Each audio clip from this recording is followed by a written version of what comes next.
Good morning and welcome to another episode of What Don't Goats Eat. So just for a change, we're going to start with a little bit of how Barbara's day goes. She starts off down at the bottom veggie garden opening the greenhouse and then heads on up to the top one, open it and feed the chickens.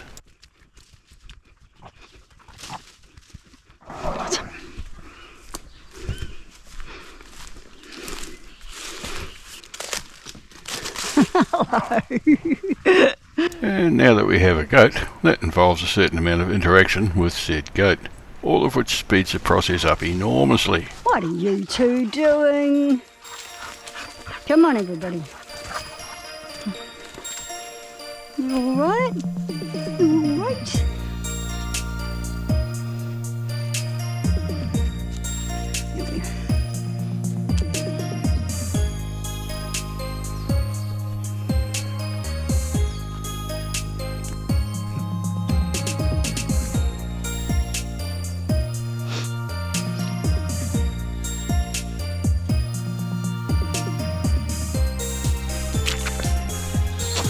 And would you look at that? That plum tree seriously thinks it's springtime.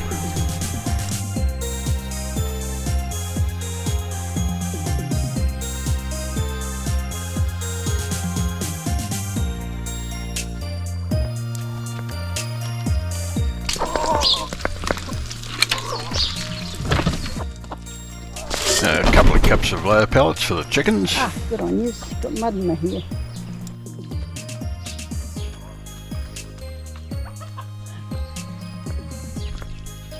You right, Odin? You've got a really sad look on your face this morning. A quick check on Odin for his opinion of the day. Sad look on your face this morning. Don't really know if that was good or bad, hard to tell with him. Would you like to go for a walk? Shall we go for a walk, Odin? Come on. Can't take the goat with us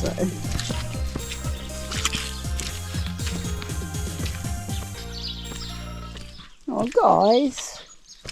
Don't let the ducks eat their food. Well, I think it's pretty obvious that goats eat duck food. But then again, so does a dog, so that doesn't tell you a lot, does it? And as a result of one of these, we're going to have to do a little bit of remedial work. So, taking a few of these, we're going to try and stop a little bit of goat damage.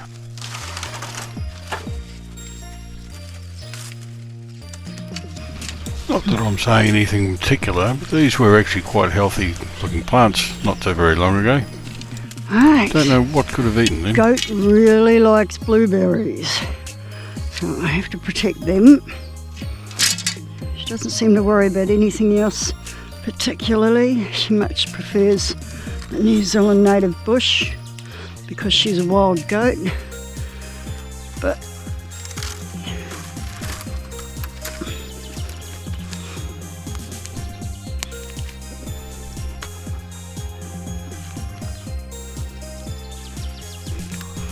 That's a 410 shotgun shell over the end of the fiberglass rod. They fit perfectly and help to stop you getting fiberglass shards in your hands.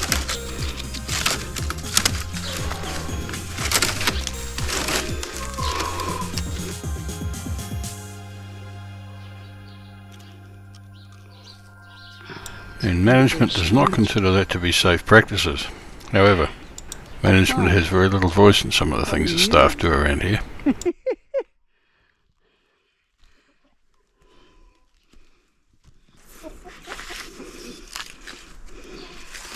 okay.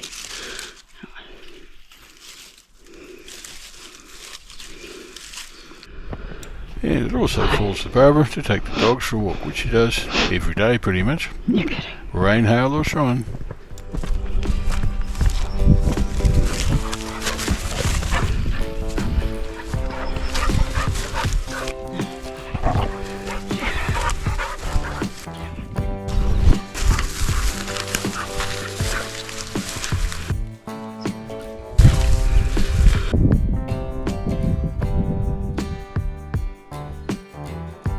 Bring it in, Max.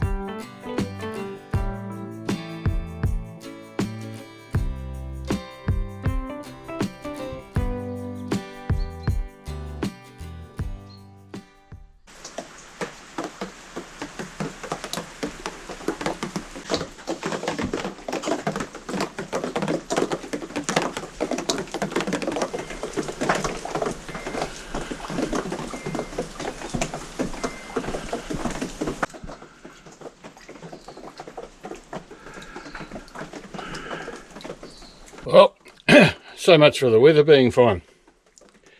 So obviously enough, we're not going to be putting scribers on outside, so we carry on with the lining inside, which is that wall there. Now, I would put all that plywood back down there so that I can get to that wall.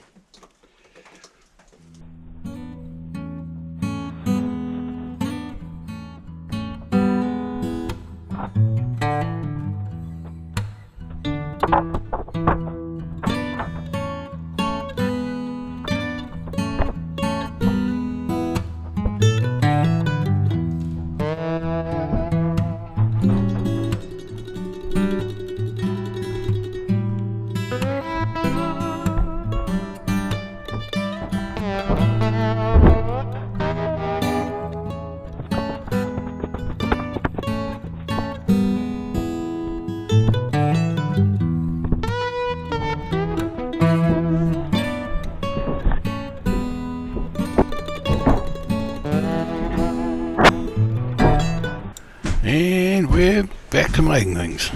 Bats first, then the next sheet.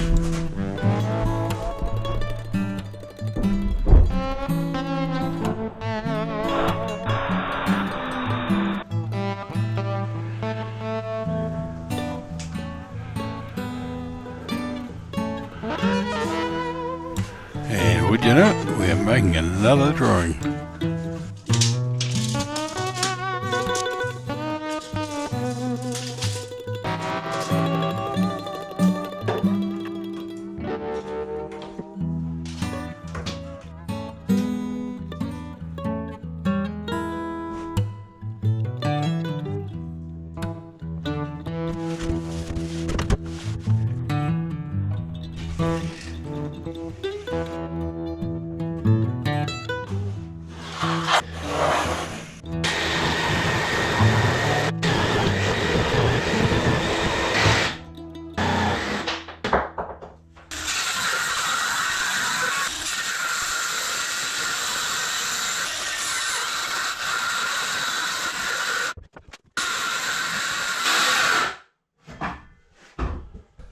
More bats, got to insulate them walls. A quick sand to make it all look pretty, and let's see if this one fits. Yep, you beauty, she's a runner.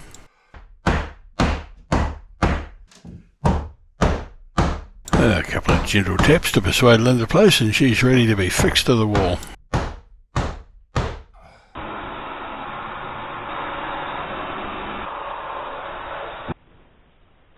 Now, the next part of this project involves finishing lines, skirting, scotias, architraves, that sort of thing. And I've got an idea of how I can save myself some money and a trip into town. But it's going to involve shifting all my saw stalls and cutting bench from the cabin up to the shed. But I think it'll be worth it.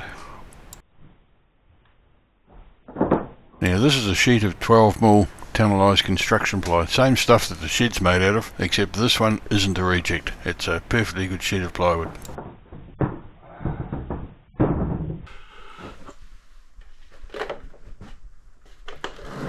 Now, this tricky little unit here is an LED work light hung on pulleys on a rope across the shed. Switch her on, well, that light. The other light there's a fluorescent on a swing arm, and a very handy place to hang a camera, you might know. There you go. Do it yourself movable spotlight. Work light.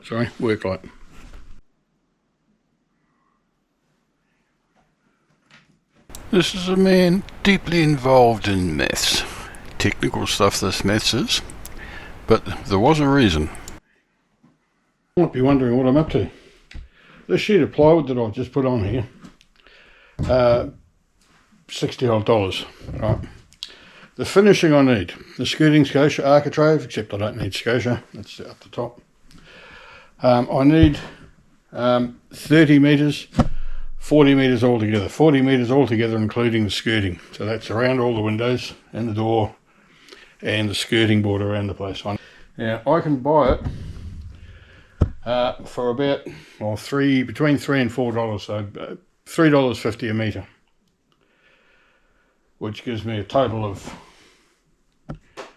what's that, just over $100. Now a sheet of plywood, 66. $60. They're about 70 maybe. I can get 57 metres out of a sheet of plywood by the time I rip it down, shape it, sand it, which comes out at a little bit over $1 a metre. So I'm going to cut out my own skirting, scotia, architrave finishing lines, because it's a third of the price of having to buy the stuff, and I don't have to go into town again. Yeah, this here is one of the reasons that I've had to come up to the shed. This is a little Makita trimmer. It's only 1000 watts, so it runs quite well on the 1500 watt inverter that's up here. The last time I used this thing, I did 12mm bullnosing, and that tip's way too big for this, so I'm going to have to get another tip.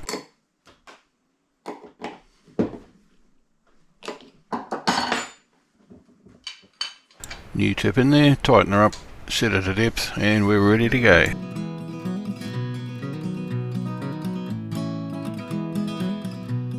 Just got to measure the bed, add the measurement that I want for the skirting, which is 50 mils, and that gives me the measurement that I'm going to set my board at in my straight edge. Give it a quick sand to make sure it's tidy, and then into it with that little router. It's a 4mm bullnose on this, that's what I'm using for the edge of my finishing.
And if this looks like repetitive work, let me assure you, it is.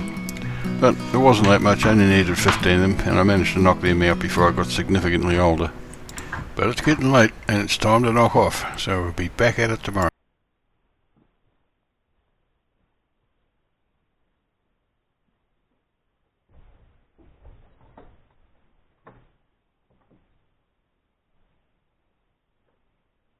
And job one is to get all that finishing material back down to the cabin.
Oh, right, there you go. Each trip is about 200 metres. So 200, 400, 600, 800, 1000, 1.2, the other way around. About 1.2 kilometres just to hit the finishing down here. I could put it all on the little truck and just drive it down here, but it is incredibly muddy.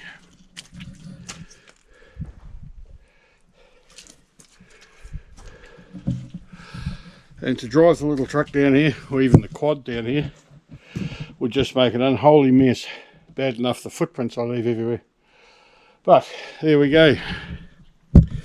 We have the finishing lines down here, well, the bulk of them. I've still got the skirting to do. I just want to make sure I've got enough of this done before I rip the skirting, because I'm going to make that into as big as I can with whatever's left over. On. Wow, look at this. The cleaning gremlins have been in here.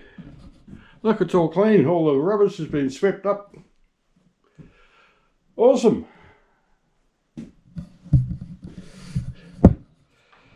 Go the cleaning gremlins.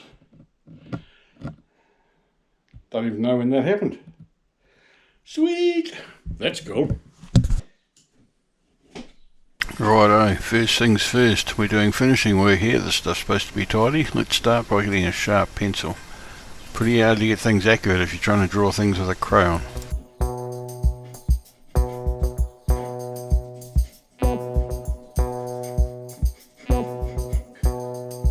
Now we've got a sharp pencil, we mark out the quirk. That's the gap between the edge of the jamb and the start of the architrave. So all of our measurements are now taken from these marks, and this is the short point of all the cuts.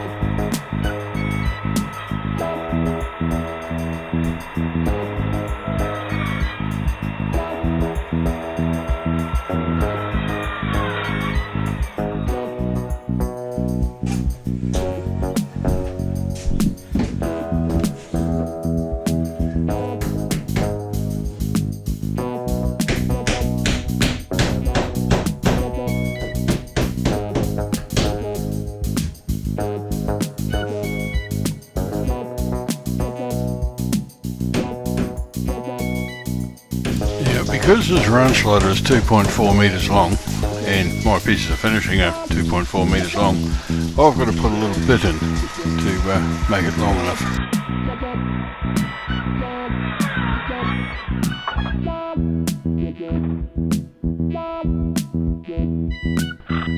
And a quick sand while it's easy to do.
Oh, good morning. It's another day back on the cabin.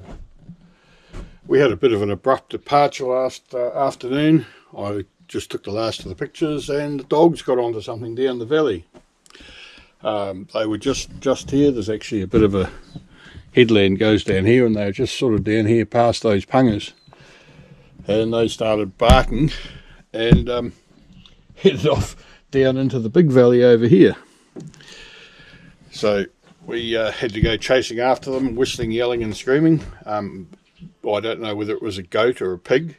I do not want them on either, particularly on pigs. Pigs are very hard on dogs, especially untrained dogs that don't know how to do it. So yeah, by the time we got them back, I was knackered. Running up and down hills is not fun, especially in thick bush. As you can see, this stuff's not real easy to run through. And it's all, well, that's actually not a very steep bit for our place. Anyway, back to the cabin. Now today we have these windows. It's a bit hard to show you, but these windows, they've got, that jamb should be flush with that, as we've shown before, so you can achieve that finish. Now these windows I just threw in because it was raining, and I should have trimmed them up. So you just run a saw around, you cut that back to the depth so that this is the right depth. But I didn't. Now, since I've started looking into how I can finish around these, I have noticed that the jambs, 100 down here, 105, 106. So the jambs are actually tapered.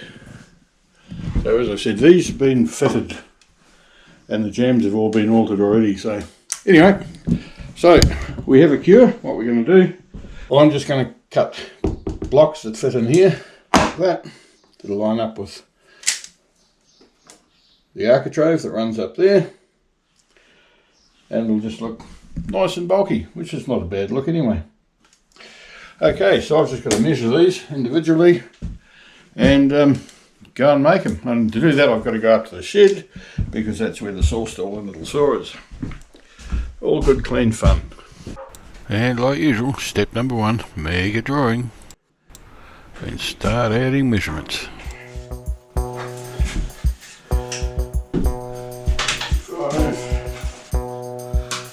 24.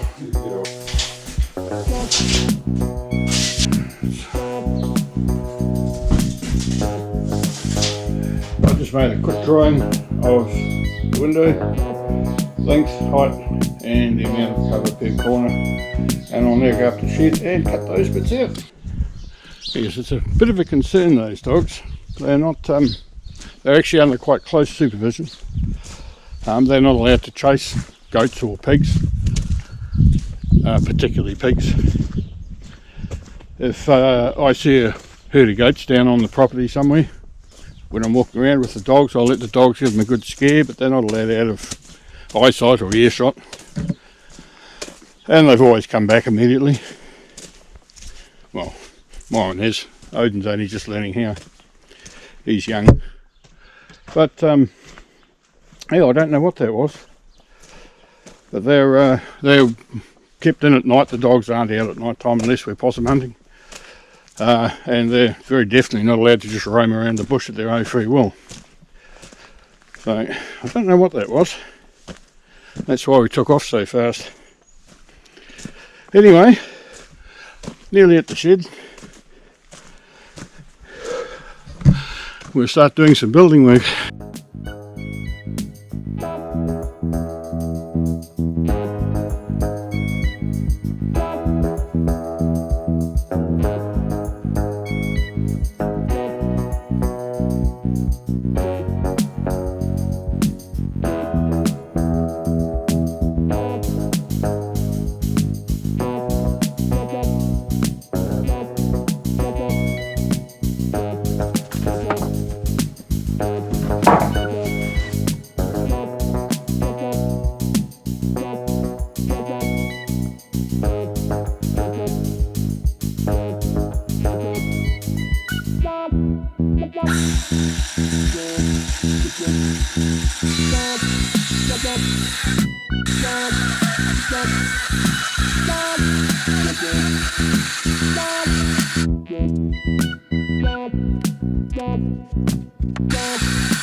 And like all good battery tools, it went flat, but I have another one, so we're away again.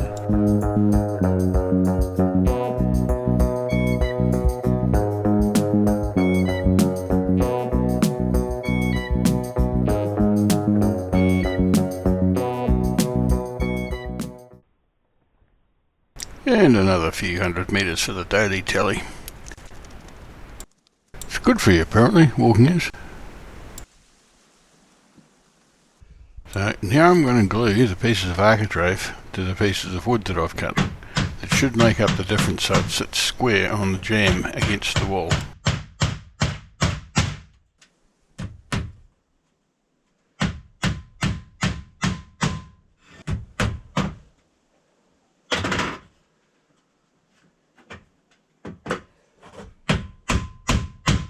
Once they're nailed and glued together, I can cut them to length and fit them up to the window.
Yeah, I can't do this window until I do this wall, and I can't do that wall until I've got some studs.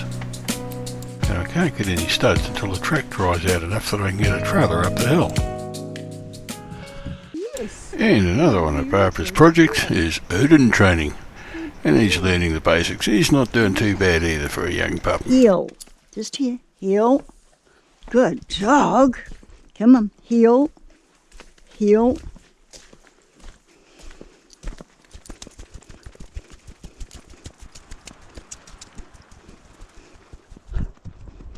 Okay. Odie, sit. Sit. Stay.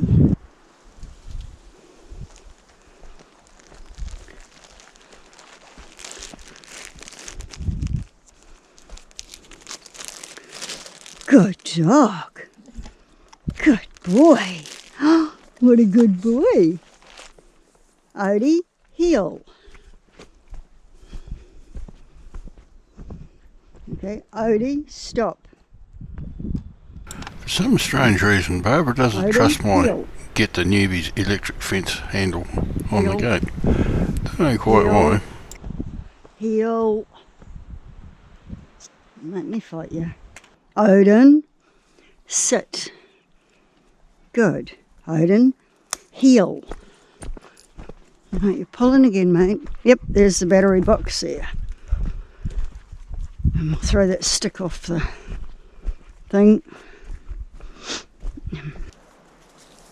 What are we trying to do here?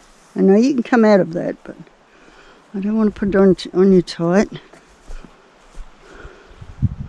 Let's go pick this up. If you've enjoyed this, Okay. please like, subscribe and leave us a comment. And we'll see you next week.